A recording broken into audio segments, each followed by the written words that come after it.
الشباب ديال المنظمه داخل المركز الاجتماعي للاشخاص المسنين، حاولنا اننا حتى هما يجيو يشاركوا معنا، فإذا كان ممكن غادي نصفقوا على ضيوفنا، لا من الوزراء لا من الطاقم الاداري والتقني داخل المركز.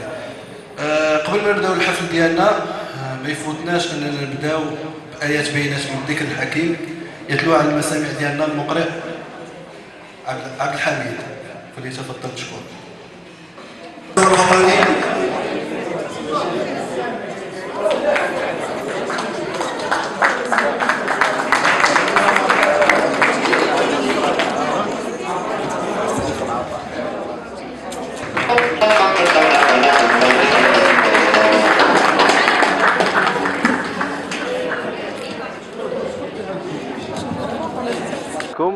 أيوب أقويام رئيس منظمة بدائل في المحمدية. أولا كنقولوا لساكنة مدينة المحمدية رمضان مبارك كريم، والله يدخلوا علينا وعليهم بالصحة والسلامة، وباش ما تمنينا كاملين إن شاء الله. اليوم الحفل ديالنا هو حفل تتويج ديال رمضانية المحمدية اللي كينظمها شباب منظمة بدائل، اللي عرف مجموعة ديال الأنشطة اللي كانت اجتماعية ثقافية تربوية فنية كذلك. مجموعه ديال توزيع الوجبات اللي وصلنا ل 200 وجبه كنا كنوزعوها وقت الافطار في شوارع المدينه قرب المساجد، زائد المقهى الادبي اللي كان بمقهى شاركنا فيه مجموعه ديال الفنانه ومجموعه ديال الشباب كيحمل الهم ديال الكلمه الهادفه والجاده، بالاضافه الى النشاط الثالث واللي هو صحتنا في رمضان، اللي هي واحد الخيمه اللي كانت في الساحه ديال عبد الرحيم بوعبيد، اللي كنا كنستقبلوا فيها الناس اللي كانوا مصابين بداء السكري واللي عندهم مشكل في التوازن الغذائي. فكتتويج لهذا البرنامج الحافل اللي كان كيضم مجموعه ديال الانشطه. اليوم ارتئينا اننا نجمعوا مجموعه ديال الشركاء، مجموعه ديال الجمعيات الصديقه، مجموعه ديال الفعاليات على الحقل الثقافي والتربوي بالمدينه باش يحتفلوا معنا ويشاركوا معنا هذه الفرحه ديالنا.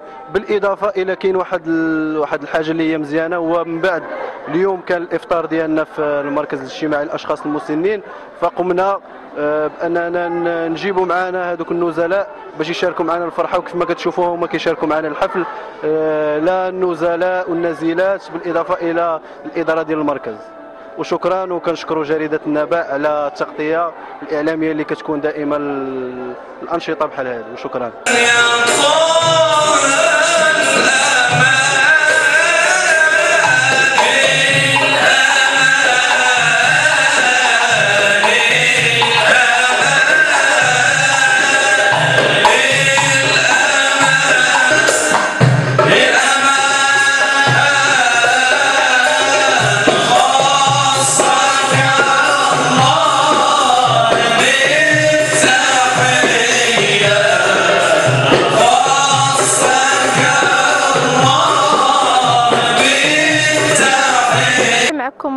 الأخت زهرة فرحاني مكلفة بالشؤون الثقافية والرياضية. الحضور ديالنا في هذا اليوم هذا هو كيجي تتويج المجموعة ديال الأنشطة اللي دارت في هذا الشهر المبارك، وبتنسيق مع جمعية المجتمع المدني، وأخص بالذكر جمعية بدائل اللي منظمة هذا النشاط ديال هذا اليوم. بطبيعة الحال جمعية بدائل قامت بواحد المجهود جبار في إطار مهرجان رمضانية المحمدية، واللي كتعتبر الدورة الأولى بالنسبة لجمعية بدائل كتعتبر الدورة الرابعة. دونك بالتالي كانت الحمد لله كان صدى طيب عند المواطنين، وكان حضور قوي لدى الجمهور ديال مدينة المحمدية.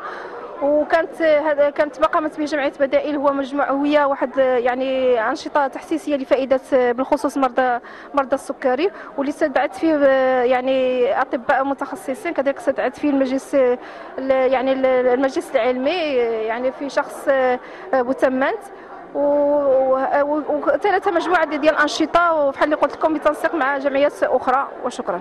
هشام شوقي وحمزه الغواني والمايسترو ابن مدينه المحمديه اللي كيشرف المدينه في المجال وفي الاغنيه الغوانيه. غادي نقولوا جمعيه صرخه للفن والتراث الاصيل، غادي نصفقوا كثير لمجموعه جمعيه صرخه برئاسه الفنان مشعل الغواني.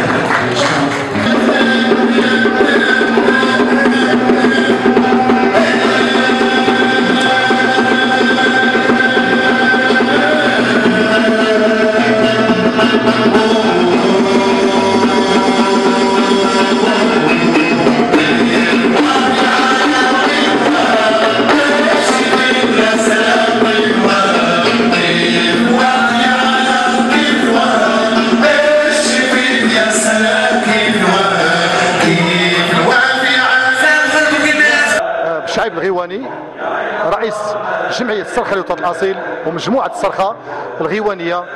احنا غنشاركوا في هذا الحفل الذي قامت به منظمه بدائل. هي منظمه شبابيه طموحه كتسعى دائما للاعمال الخيريه والاعمال الثقافيه والرياضيه. كنا في دار المسنين. هي الحفل هذا خاص، حفل خاص بدار المسنين. قام الافطار ديالهم تم في دار المسنين، ودابا حنا في قاعه العروس باش نكون الحفل ديالهم هنايا.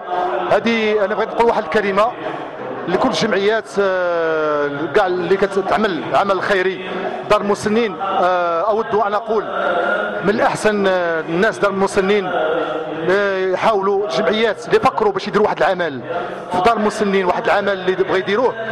انا كنفضل يخرجوا الناس المسنين، الناس اللي كاينين في دار المسنين يخرجوهم خارج المركز باش يلقاو راحتهم، لان كما كنشوفوا كان واحد الضغط كبير في دار المسنين. دابا اللي جاي يدير حفل تما حفل زعما بصراحه ما بقاش دار المسنين ولا ما بقاش مركز لدار المسنين، ولا دار افراح. انا كنفضل اي جمعيه بغات تقوم بواحد الحفل خيري كما دارت المنظمه البدائل، تخرج الناس المسنين وتخرجهم خارج للدار. وشكرا.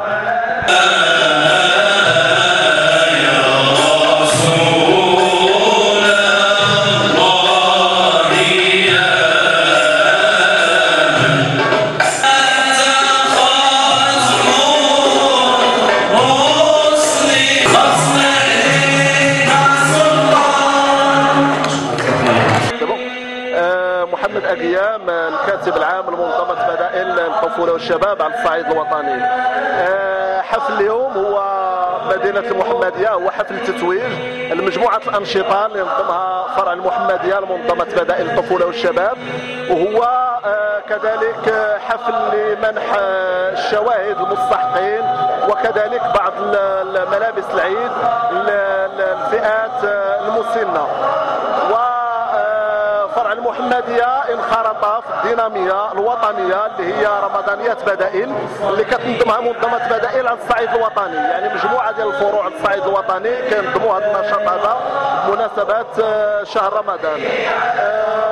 فرع المحمدية تميزه هو أنه حاول أن ينظم مجموعة أنشطة ثقافية اجتماعية فنية إلى غير ذلك، مثلا توزيع وجبات أثناء فترة الإفطار، تنظيم يعني ندوات تحسيسية حول السكري ورمضان، حول التغذية برمضان، ثم أنشطة فنية وثقافية وأنشطة اجتماعية لفائدة المسلمين.